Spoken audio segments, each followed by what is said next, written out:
Thank you all for being here and for supporting these two incredible artists that have no doubt already changed the world.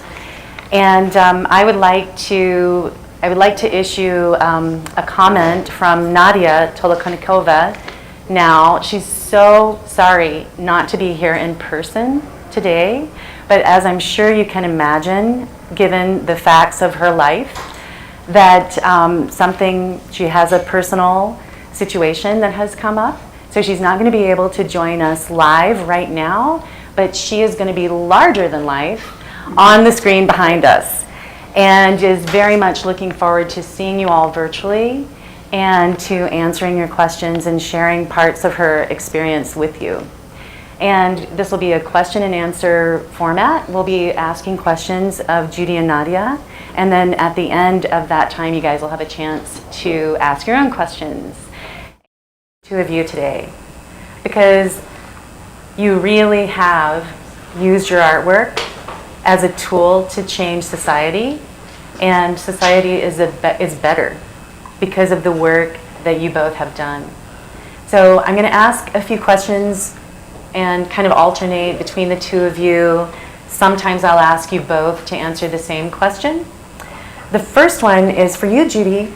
How did you guys meet? I mean, you're from two opposite parts of the world and two different generations. How did you guys come into contact with each other?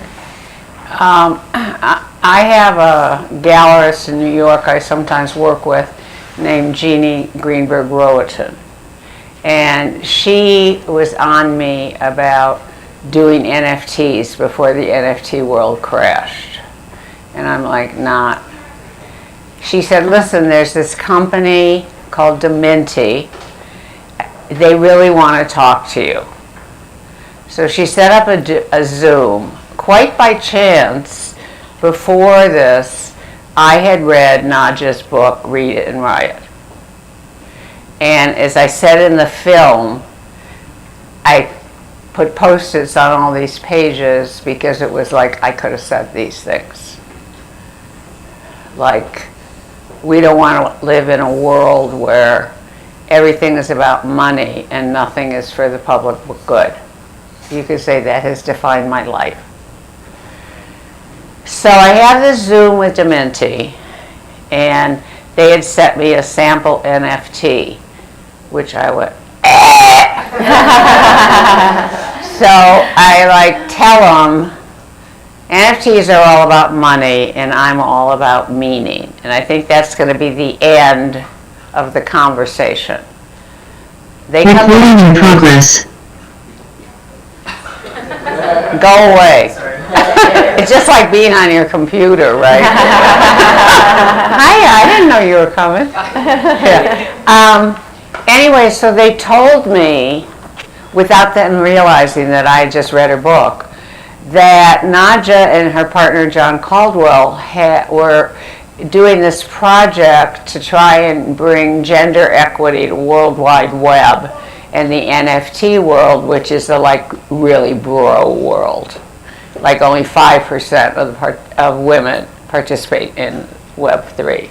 Now that was more up my alley. And so they said, would you like to meet her? So I'm like, yeah. And and they said, she's a fan of yours. I'm like, really? Okay, so they arrange a lunch. We were all in New York at the same time.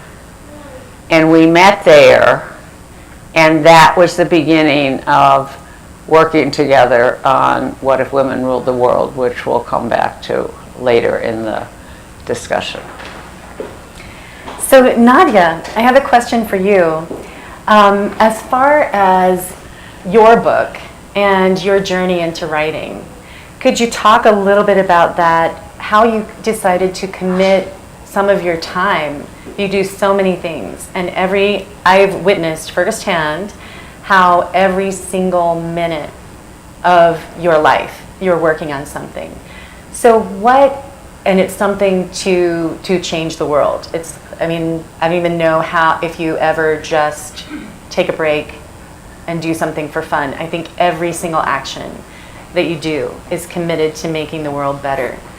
And so how did you decide to commit so much time to write a book? First of all, I want to say that it's a big honor for me to be here. And I wish I could see you, Judy and Tanya, because I can see on my screen just my own face. So if there is any adjustment, we can do with this camera, that would be awesome. But also I can hear you, so that's I guess that's good enough. But let's see if we can do something. Oh, she wants to see me. Okay. Awesome. Is that Thank better? you. It's much better. That's good, Nadya. I really, really wanted to see you. So I'm really glad that life brought three of us together.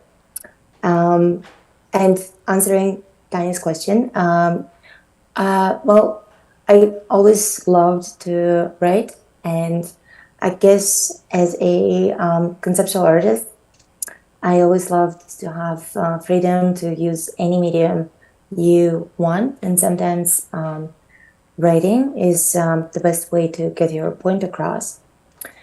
I also happened to study philosophy. When I was a little baby, I was confronted by a difficult choice. I needed to choose who am I going to be in this life. So an answer that I'm going to be an artist would not suffice for my parents. So I had to pick something to study. And I picked to study philosophy. And when you study philosophy, you also write quite a lot. And so I just happened to love writing. And Read and Riot happened mostly in 2017, when Trump got elected in the United States, and I was going a lot back and forth between Russia and the United States. And a couple of people who I liked and trusted asked me to write just a bunch of advices or my observations and experiences that I had while I was fighting one of the most dangerous dictators on the planet Earth. And hopefully it would be useful for people who think about how they can effectively oppose Trump in the United States. You know, I don't know if I ever told you this, but I minored in philosophy in college. So I also had a grounding in philosophical thought. I think that's very interesting because your grounding in philosophy comes through in Read and Riot. Thank you, I appreciate it. Well, back in the day, I know Moscow State University, one of the largest universities university in Russia. You have to study for a few years philosophy, and after that you can choose what you're going to study after. So I think philosophy is just a good entry way for everything else, because it helps you to understand much more about yourself and about the world you live in. Yeah, and it makes perfect sense to me. I didn't know that about you, Judy, but it makes perfect sense because both of you go so deeply into the topics that you address in your work, with such intellectual with such a sharp intellect that you're able to synthesize various different fields to help solve the problem. You can identify a problem, and you can create an artwork that suggests a way forward. And I think that can only come with such a profoundly intellectual approach. Well, see, I mean, I'm glad Nadya, of course, experienced this in Russia, where clearly the education system is different, but I'm really glad I went to college at a time when you went to college to learn to think and not to get a job. Right, right. Okay. Okay, so now I have a question for both of you. And that is, how have your relationships with other women of older generations than yourselves influenced your own lives and artistic practices? Okay, Nadya, I thought since I'm older, I'd go first, and I would talk about having had Anais Nin, the diarist, as my mentor, and then I've gotten a lot of letters over the course of my career from young women who told me that I was a real role model for them, which has meant a lot to me because except for Anais, I didn't really have a lot of role models when I was young. But there are only, from my point of view, 2 young women artists I have tried to do for what Anais did for me, and she used to call me her radical daughter. And you know, that's sort of how I see you, and also Swoon. And in both cases, I have tried to be available to you for guidance or in friendship and encouragement, whatever you needed. Same with Swoon, because I was, this is going to come as no surprise to people who know anything about my career, I was a very brash young woman. And Anais Nin was the most gracious human being I'd ever met in my life. And she taught me about how to be in public in a way that wasn't obnoxious like a lot of the men who, like, she got me involved in an alternative school that came out of UCLA. A lot of professors from UCLA formed it. I can't even remember the name of it. This was in the 70s. And they wanted to launch this school. There were people it was the kind of mentorship school with people all over the world. And they were launching this school at a house in West LA. And they had invited me, Anais, Buckminster Fuller, and Lawrence Durrell. Wow. So Anais and I, of course, get there on time.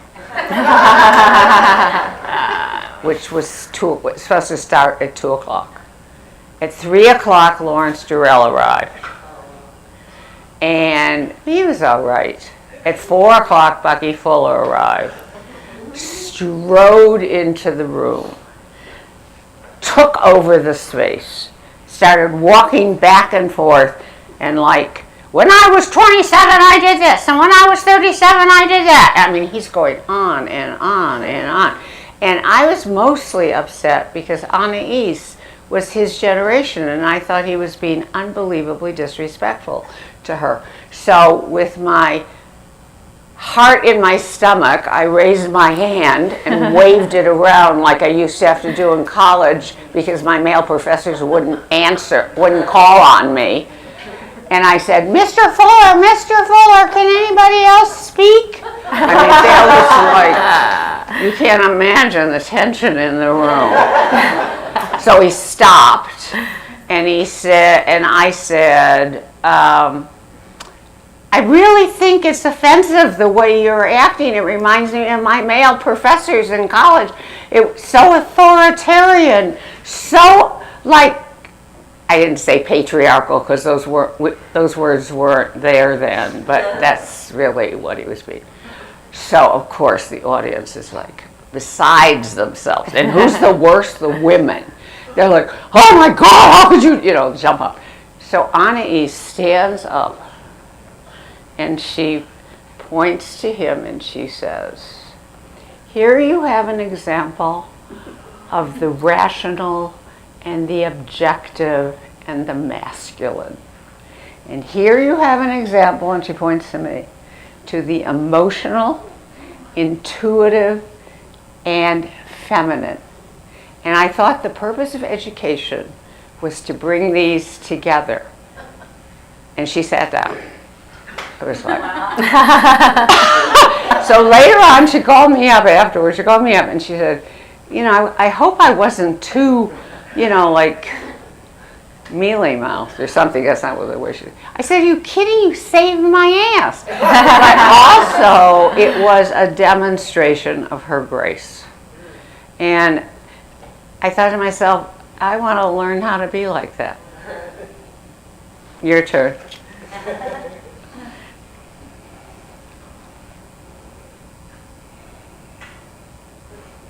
I was growing up in the world that was made by men and for men. So for me, having strong female role models meant really a lot. I started to identify as a feminist when I was really a little baby because I thought my teachers are amazing, strong matriarchs, and we all only learn about men's history. That was weird, and it was the first step for me to identify as a feminist. So growing up, having strong female role models is incredibly important. Tanya, you mentioned Marina Abramovic. That's a really great inspiration on me. And interestingly enough, how my personal attitude towards her career changes over time. So when I was 17, I was well, I guess obnoxious, young, radical feminist. I was like, well, it's amazing what she's done, but I really wish she would never work but she would never start to work with institutions because I wanted to see her existing outside of institutions and building her own path. So then later, Is she talking about Marina? You should explain to everybody who they are. Okay. So Judy just mentioned that we should explain who Marina is. Abramovich, so everybody knows. Yeah. A very important female artist. Performance artist. Yes. Marina Abramovich. Yes. You should Google also her. a very brave woman who was an inspiration and a role model like Judy to Nadya when she was making her own way. Okay, so go ahead. That's right. So then fast forward, I'm 33 now, and I really understand why Marina Abramovic at some point of her life decided to work not just outside of institutions but also rely on them. So weirdly, it's a very similar situation as happening with my own mother. I didn't understand a lot of her like when I was a kid, I hated her decision to make money because I thought you have to live outside of capitalist economy, and I was like wildly anti-consumerist. So now when I'm 33, I understand why she did it because I have a daughter of my own, and I know that you just sometimes have to provide. And there's Judy, and I'm really honored to be here with you today. Wish we could be in person, but we have many more opportunities. Judy taught me so much, and well, long before we got to meet, and especially after, with her incredible guidance and patient advice, and just an example. And if you didn't happen to read Judy's books, I highly recommend you to read them because it really reshaped the way I see myself. I carry myself, especially when it comes to the interactions with the art world. But I guess in general, because Judy taught me persistence, never giving up, and also long-termism. Because as a young radical, I wanted to achieve things here and now, and it takes incredible, like another level of courage to face the fact that some of the things that you want to see might not come in 10 or 20 or even 30 years, but you still have to you still have to perform incredibly difficult and hard work that you're doing and face all of the consequences. Thank you, Judy, for guidance. Well, just let me say, I see so much of my young self in you. I was exceedingly unsophisticated and naive about the world. I did not understand, well, I mean, you've had direct experience of how cruel the world can be through what happened to you. But still, there's this, I don't know, purity or innocence about you and this commitment to make change above all. And that's very rare. And the thing I didn't say about why I've chosen you and Swoon to try and provide whatever I can for you is because the singular thing that's missing in young people today is courage. When we were at your show, at Tanya's, and we were watching the Pussy Riot videos and seeing young people confronting power, I thought about how America needs Pussy Riot. And young Americans need the courage of Pussy Riot. And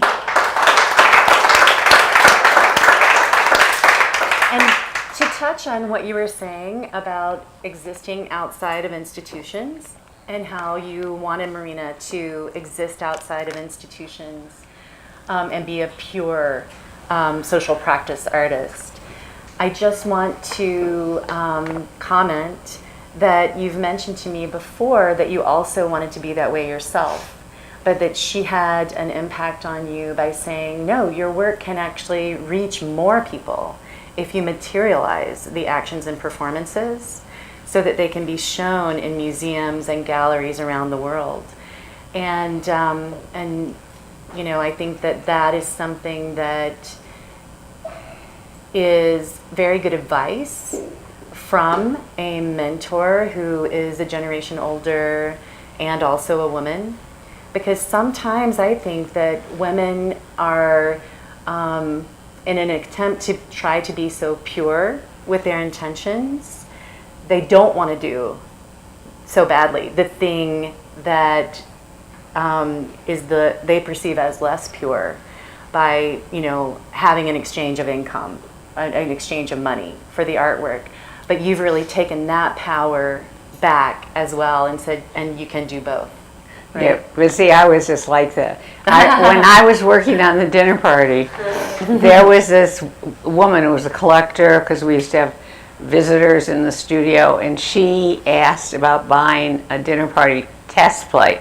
You know what my response was? How much would it be? I said, you expect me to equate my art with money?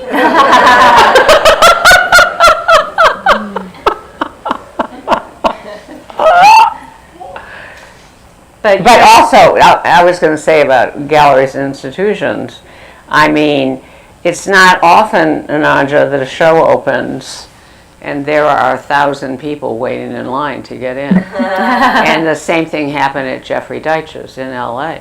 Yeah. I mean, that's a demonstration of how far art can reach. So, Really, and I mean, I started to, well, I guess the more experience you have, the more balanced view of the world you get. And that being said, I totally adore a 17 years old version of myself. I love that radical, and I would never turn my back on her.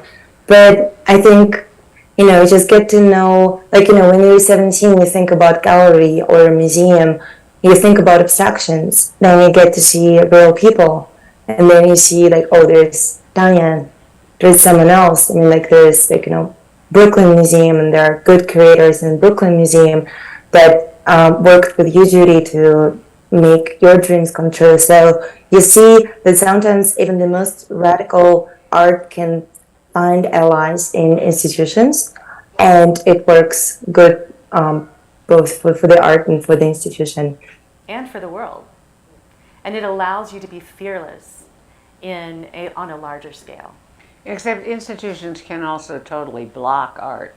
I mean, the institutions, and even now the mainstream institutions that don't own my work, the art world, for a long time, the institutions did not act as what they're supposed to be, a distribution system for art. I mean, they basically tried to kill me and my work. So institutions, there are now a younger generation of people, male and female, running institutions with different values than like the woman who runs MoMA.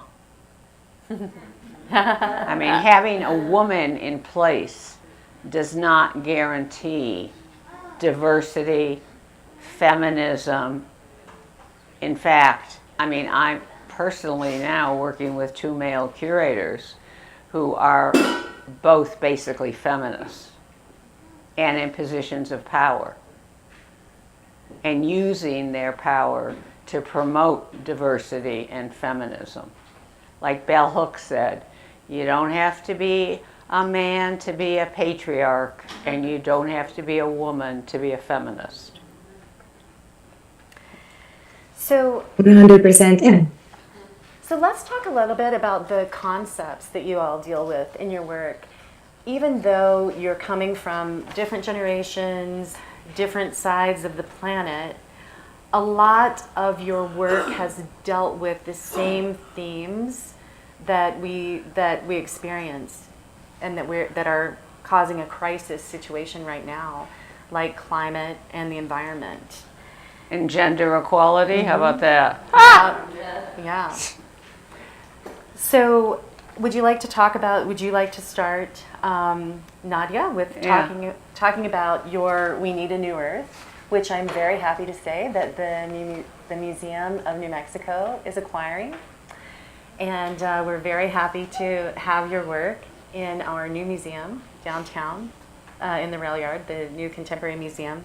So can you talk a little bit about the way that that work came to be and how you ended up in the forest doing that work?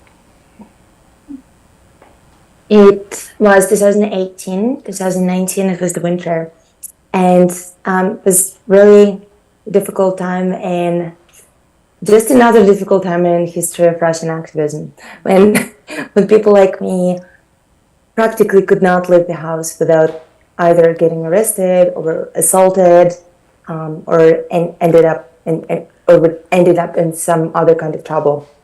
So I wanted to continue my practice. I wanted to continue my art, but Moscow, which was my home, was just too dangerous and uncomfortable and not cozy. And getting out in the streets of Moscow, I didn't feel happy. I didn't feel brave.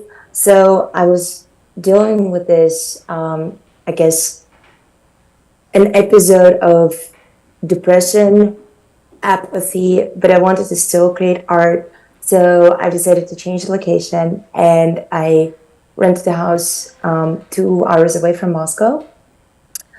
And we've decided, me and my partner at the time, who happened to be abusive and toxic, which didn't help as well. But anyway, so be careful with choosing partners.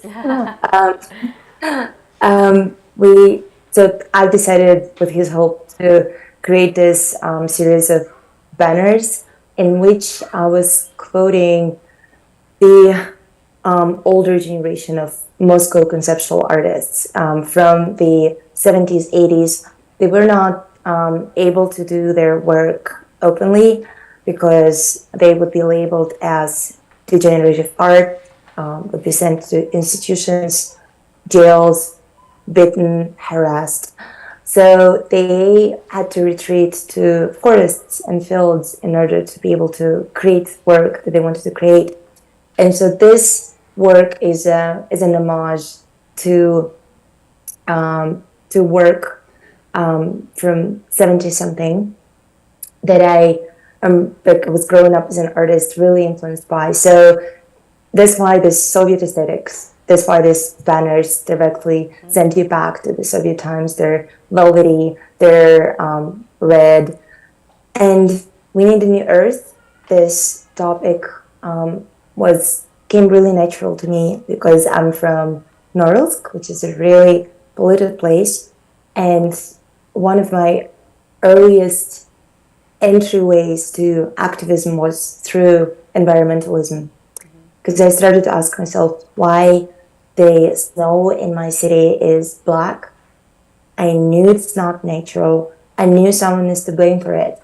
And I was investigating who is to blame for it. Well, what a surprise. Men with money. So, and Beneath the New Earth is, I guess, a little bit sad, a little bit ironic, because it just reflects on the fact that we polluted and destroyed this earth to the point that we almost like need a new one. But obviously it is ironic because we don't have another one, so we just have to take care of this one. Yeah. And Judy, about that same time was when you started dealing with those same issues in the end. When did you do that? 2018. Really? This is Yeah. that's right. You know better, Tanya. Tanya's talking about a series I did from 2012 to 2018 called The End, a meditation on death and extinction. And the first part explores mortality, which is kind of a taboo subject, therefore right up my alley. But the second part, we can't really do anything about our mortality. We're all going to die. But the second part deals with what we're doing to other creatures. And that is something we can do something about. And that was the much more painful part of the project. It was excruciating because I learned so much about not only how hideously we treat other creatures on the planet, but the scale at which we do it. So, for example, there's one image called Fin, about the finning of sharks, for shark's fin soup. And when sharks are finned alive, and then they can't swim, and they can't hunt, and so they sink to the bottom of the ocean and they suffocate to death. But here's the thing, we do it to millions of sharks every year. Millions. It's the scale that was so painful, excruciating to confront. And like Nadya says, we can't make a new Earth. We only have one Earth, and we better do a better job of taking care of it and its creatures, or we're doomed, man. Okay, that's all I have to say. And speaking of domination of other creatures, let's talk about the overturning of Roe versus Wade. Because I'm hoping that you two, who, in my opinion, are the two people who can make art that would help reverse this downward spiral that we are confronting right now as a society. What ideas do you have about how you could use art to help women get agency over their own bodies back? Well, I mean, we have to look at Roe v. Wade as part of a whole assault on all the changes of the last 50 years. I mean, it's not an isolated act. It's the result of decades of right-wing planning and agitation while the left argued about adjectives and whether you're woke or not. I mean, really, we have been asleep at the wheel. And for like Donald and me, who came of age in the 70s, in the middle of all the social rights movements, Donald was a anti-war activist, the anti-racist, Martin Luther King, the civil rights movement, Cesar Chavez, and the Hispanic and the labor movement and the feminist movement, and the belief that we were really going to transform the society. And now watching all that be steadily reversed. And not just here. I mean, it's like the post I did on my Instagram after I saw Nadya's show. She has this little, one of her pieces is about art's going to kill patriarchy. And so Donald and I and Nadya and her partner John took a picture together, standing together against patriarchy as manifested by Putin, the Taliban, and our very own Supreme Court. I mean, this is part of a whole global pushback that, I mean, where is there a place for art in this? That's what I think the question is. Mm-hmm. I mean, art can't change the overturning of Roe v. Wade. All art can do is educate, inspire, empower. The only thing, honest to God, the only thing I can think of is for there to be Pussy Riot in America. Like Nadya says, everybody can be Pussy Riot. And everybody should. And if that doesn't happen, I actually cannot believe what an absence of radical activity there is in America. It makes me ashamed, given the radical, and you know, marching, I mean, already marching is like, fine, you marched, and you Instagrammed yourself marching. So I do not know. Fortunately, I'm on the way out, and it's going to be young people who are going to make that decision about what the future is going to be. It's going to be young people. Okay, Nadya, what's the plan? Well, I guess let's wait for American Pussy Riot chapter. But I really love what you said, Judy, but you know, art can only do so much. You know, I really hate when artists are playing messiahs and say that, you know, what they're creating is totally going to change the world. I mean, it can inspire a few people. It's a part of a bigger movement. And I think what Judy said, and I totally agree, we're lacking this bigger movement. So what we can do as artists is just to plant these seeds, hoping that these seeds are going to grow into something. They might not, but I do think it's a good time to unite. We have very clear goals. Like we have, I mean, as far as I'm concerned, we have very clear goals and the world that we want to live in. And I did experience firsthand a lot of inner struggle in the leftist movement. Well, a lot of leftist people in the United States and Canada hate me because they believe that I am a project created by Hillary Clinton. So I don't even know what happened exactly with the American left. So they pushed themselves to such an extreme. So they almost mirroring the worst of the like alt-right agenda with like deeply what do you call this thinking when you believe that the earth is flat? This type of thinking is called, well, I guess it's like magical thinking. It's like conspiracy theories. That's right. So they don't look at the facts and they don't want to discuss, like, you know, they come up with 5 goals that want to accomplish things like, you know, having body autonomy, healthcare for all, education for all, what else? I mean, like gender fluidity for those who chose so. So it's like really clear and really simple. And then we just work together to achieve this goal. No, instead, we're accusing Pussy Riot of being paid by the State Department to destroy Russia without any evidences of that being the fact. So I think my role as an artist and as Pussy Riot is to keep my eyes open, keep being naive in a good way, keep hoping for the best, keep building utopian futures. And I think one of the roles of artists today is to think about what's going to happen 50, 100 years from now.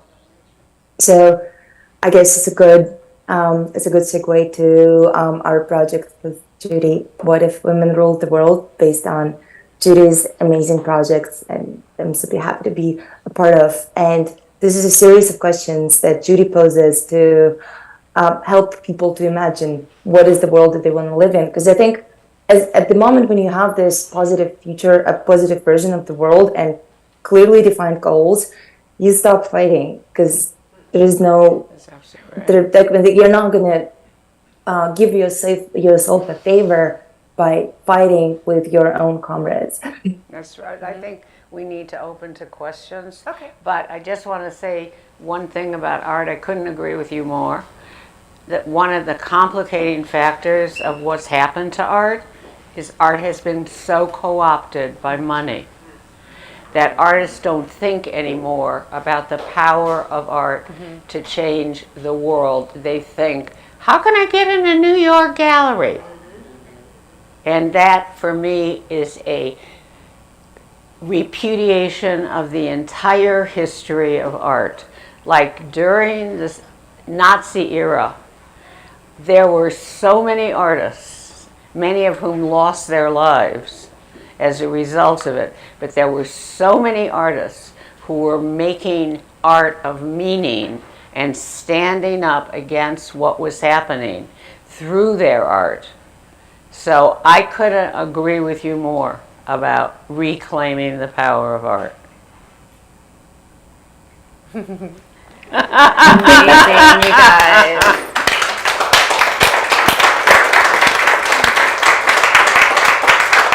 So should we take a question from the audience here first or from online audience? Let's do from the floor first. Okay, yes. Could you introduce yourself? Yes, my name is Paul Zusay. I'm from Albuquerque. Actually, in the Albuquerque neighborhood with my spouse, Kate, who's in Paris. The question would come from what I would call the departments of hope and prediction, and that is on the title of the presentation, what if women ruled the world? What are the chances that women are going to rule the world in get here some timeline or a little hope for the future and your little hope and a little prediction? I think one thing that's really important is both Nadya and I in our project, what we're after is gender equality. And the questions in What If Women Ruled the World, which has now become a big digital quilt. There are people all over the world who have been answering the questions. It has more to do with thinking about some of the challenges we're facing, like would the earth be protected if women ruled the world? And would there be equality if women ruled the world? And how do we get there? If there are enough people thinking about it, that's a very positive step. It's kind of like the idea, really, we've gotten answers from 8 countries already. And it's just spreading and spreading because it seems there are a lot of people who are thinking about this and have no forum to discuss it. But the most hopeful thing I read lately was a biography of, Donald will maybe correct me, I think his name is James Lovelock. He was an idiosyncratic thinker. He was one of the creators of the Gaia theory. And he lived a very long time, and he was very hopeful. And this is why he was hopeful, because he believes that Gaia, which is the earth or the life force, if we do not knock off what we're doing, will simply slough us off and continue. So that sort of puts the fate of the human beings in our hands and not the fate of the planet, which is really daunting, right? If we're stupid enough to let ourselves be sloughed off, then we deserve it, right? Yeah, okay, Nadya. Do you want to address that? I think I missed half the question because I think the computer's turned away from the. Yeah. Okay. Yeah, so I think let's just move on to the second one, and maybe you can turn the computer towards the person who asked the question. It was about hope. Is there anything to hope for? I love Gaia. I read a book a year ago about Gaia, and definitely really hopeful about it as well. So Nadya, this one is for you from Instagram. Have you had any creative ideas you liked but decided not to use in your art, and what made you put them aside? Well, that's an interesting question. Tons of them. I have so much unreleased art. It's insanity. I probably have 90 or 95% of things that I do remain unreleased for various reasons. Sometimes it's just because, it's a side effect of doing very politically engaged art, because sometimes it's just not important anymore to address an issue. If you take too much time to create an art piece, then it's not relevant anymore. So there's that. Sometimes things develop in a way that it's not ethical anymore to release a piece that you wanted to release. So, for example, when the war in Ukraine just started in 2014, we came up with an idea of an art piece that was pretty radical. It was an art performance. And then Putin annexed Crimea, and then Putin's forces they downed the plane, and around 300 people died. So it was just such a tragic situation. So I realized that the form that we want to express ourselves, it was just still very old school Pussy Riot performance with balaclavas and dances and dresses. It wasn't right for that moment, and I think it's very important it's better to stay silent than to do something that is not suitable for the moment, at least for me as an artist, as a political commentator. And often it's just pure self-doubt and not just, and I think it's important that I'm being really honest about it, because a lot of people look at me and they might think that, oh no, Nadya is so confident, but no, sometimes I just look at what I created and I decide that it's just not good enough, and sometimes it's subjectively not good enough, and sometimes it's just purely self-doubt and self-criticism that it's me from inside, and imposter complex that I think we all know about, but I think it's more women suffer from it than men. Yes, absolutely. Absolutely, yeah. Yes. Having worked with hundreds and hundreds of women over the course of my career, it's and I've also worked with a lot of men, and oh, that's the greatest idea, I'm gonna make it huge, and the women are like, oh, I'm not so sure it's good, and I'm gonna make it little. Okay, next question. I just wanted to quickly say, and I think this is probably true of a lot of women my age. Could you introduce yourself first? I don't know. Oh, I'm sorry. My name's Rada Potts. The dinner party changed my life. I saw it when I was in college in Cleveland.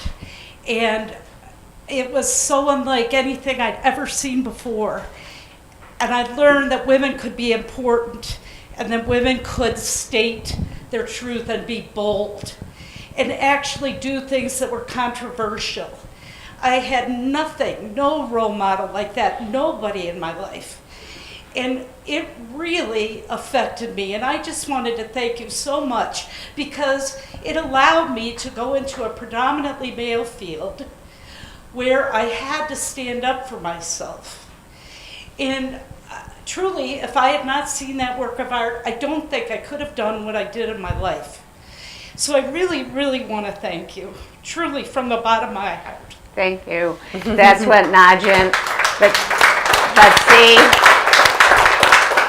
And, that's what Nadya and I believe in, the power of art and it to does make have a power. change. And Right, you that's may what be we able believe to do in. something. You may be able to do something that would speak to young people, that would move them, because Americans are just, I don't know, either too afraid or too complacent now to make change. And maybe art can help them do that.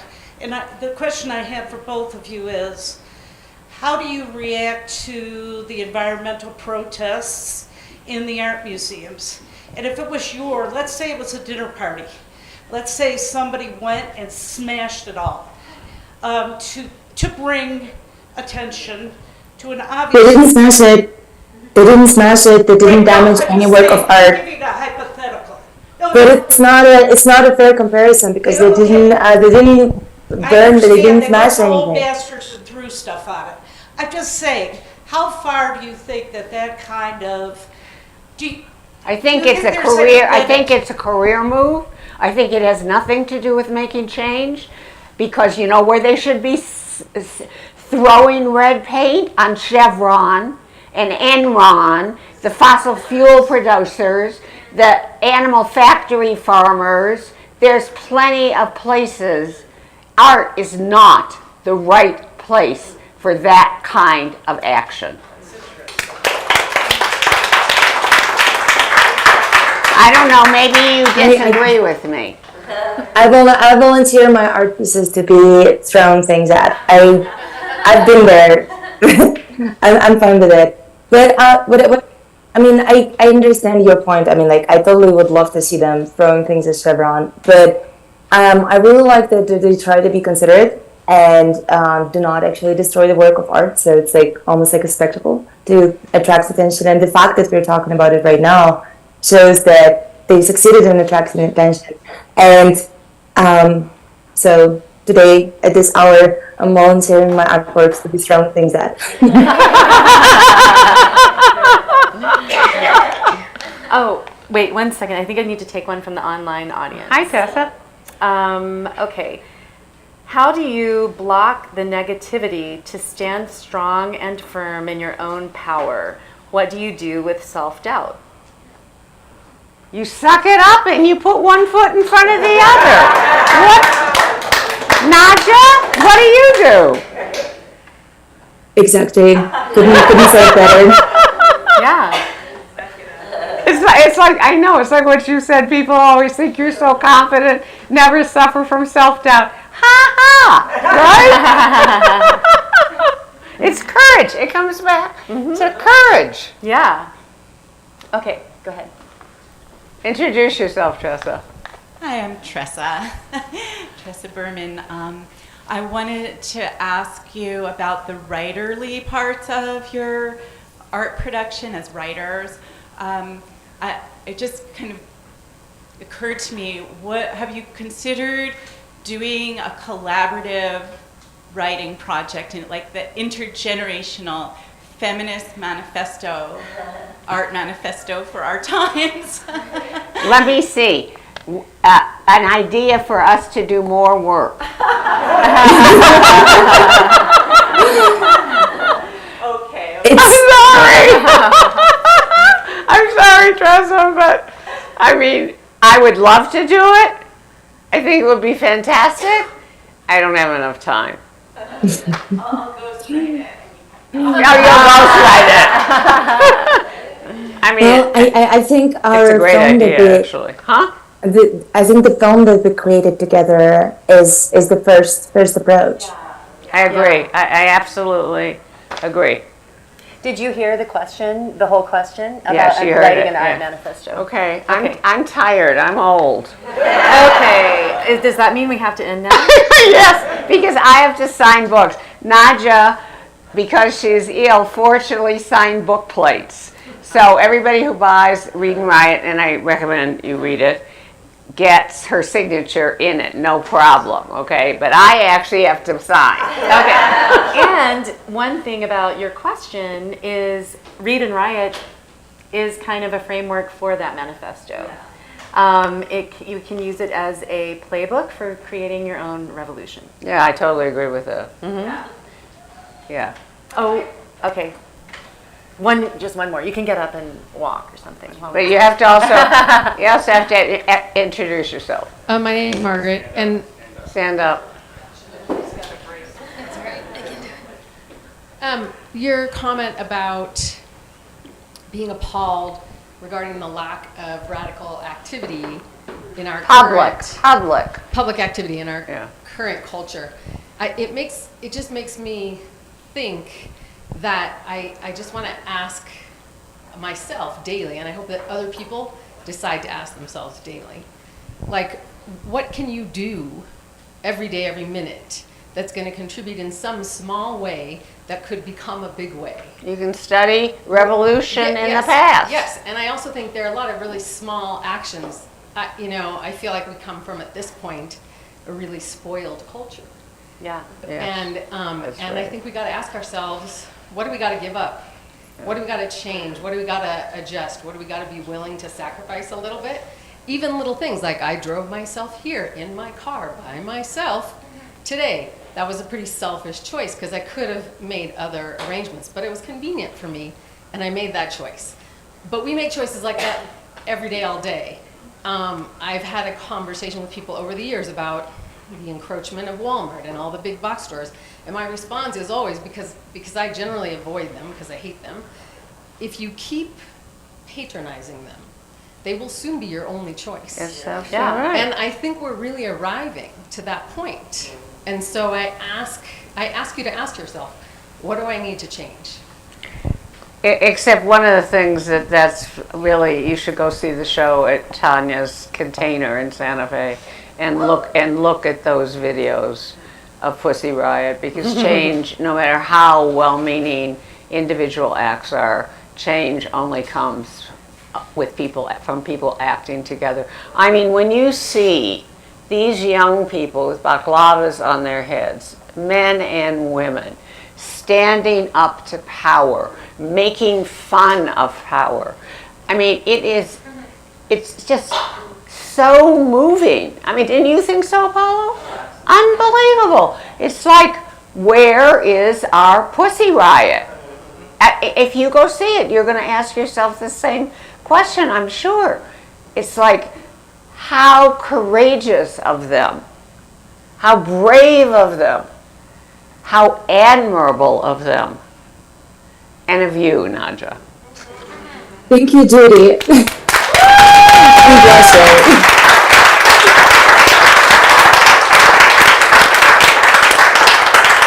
Okay, book signing. Okay. Nadya, you were amazing last night! She was.